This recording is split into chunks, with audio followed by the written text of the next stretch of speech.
सुनहरे गोबर की कहानी। बहुत समय पहले की बात है। एक पर्वतीय प्रदेश के महाकाय वृक्ष था जिस पर सिद्धुक नामक पक्षी निवास करता था। उस पक्षी की विशेष बात ये थी कि उसकी विष्ठा में स्वर्ण कणों का समावेश होता था। वीडियो अच्छा लगे तो लाइक कीजिए, शेयर कीजिए, सब्सक्राइब कीजिए। एक दिन एक व्यर्थ उस पर्वतीय प्रदेश में आखेट के लिए आया।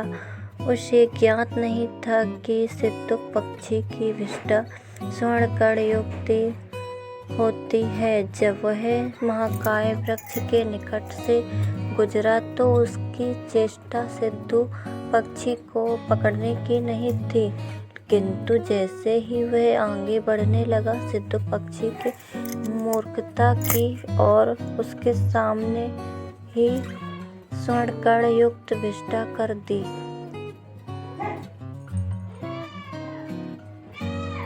स्वर्ण कण युक्त विष्ठा देखते ही व्यर्थ में लोभ आ गया और जाल डालकर उसने सिद्धुक पक्षी को पकड़ लिया। घर आकर उसने उसे एक पिंजरे में बंद कर दिया, किंतु पूरी रात वह सो नहीं पाया। वह सोचता रहा कि यदि किसी तरह इस सिद्धुक पक्षी और इसके स्वर्ण कण युक्त विष्ठा की बात राज्य के राजा तक पहुंच गई तो राजा उसे दंडित कर देगा। वह भयभीत हो गया। दंड से बचने के लिए उसने निर्णय किया कि वह स्वयं ही राजा से भेंट कर सिद्धुक पक्षी के विषय में उन्हें जानकारी दे देगा और उपहार स्वरूप वह पक्षी भी उन्हें दे देगा। अगले दिन वह राजा से भेंट करने राज दरबार पहुंच गया। वहां उसने सिद्धुक पक्षी प्रस्तुत करते हुए उसकी स्वर्ण कण युक्त विष्ठा के विषय में राजा को सब कुछ बता दिया।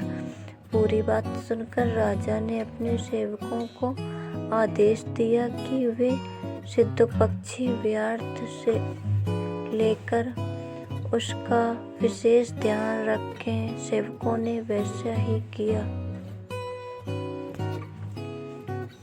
उस समय दरबार में राजा का मंत्री भी उपस्थित था और ये सारा घटना कार्य देख रहा था। उसे व्यर्थ की बातें मूर्खतापूर्ण लगी। उसने राजा को परामर्श दिया कि ऐसी अनकल बातों पर विश्वास न करें। आपको उपहार का पात्र बना देगा, इसलिए व्यर्थ की बातों में न आए। राजा ने मंत्री की सलाह मान ली और सेवकों को आदेश दिया कि सिद्धुक पक्षी को स्वतंत्र कर दिया जाए। सेवकों ने आदेश का पालन करते हुए सिद्धुक पक्षी को छोड़ दिया।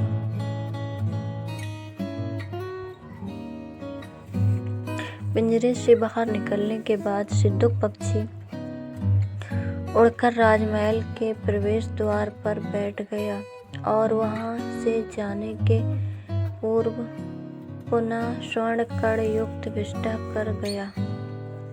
जाने के पूर्व उसने कहा,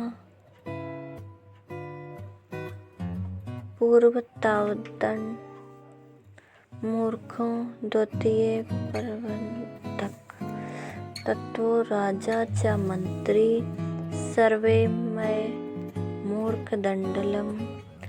अर्थात सबसे पहला मूर्ख मैं था जिसने व्यर्थ में समझ विष्ठा करके अपनी मूर्खता का परिचय दिया। दूसरा मूर्ख व्यर्थ था जिसने व्यर्थ के भय से राजा को सम्मुख प्रस्तुत कर दिया।